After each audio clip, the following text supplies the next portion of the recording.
Мы есть, мы будем на спадщине дядов своих Кривицкий род. Полоцк гордо стоит над Двиною. Яго землями зно оболодал могутный и величный княжеский род. Не дели людей на бедных и богатых. Замуж выходите? А коли гэта мне не по сердцу? Не по сердцу? Хіба не радостно глядеть, як дитя гадуется, як подрастає будущий наследник престола? Не, мне гэта не трэба.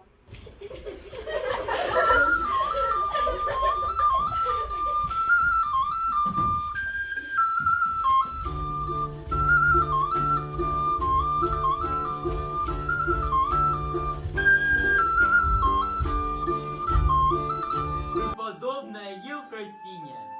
Шлях яе жыцця мы спомнілі з векавых глыбінь, таму што жыць Ефрасіні Полацкай столькі, колькі жыць Беларусі і беларускаму народу. А наш народ не умируши.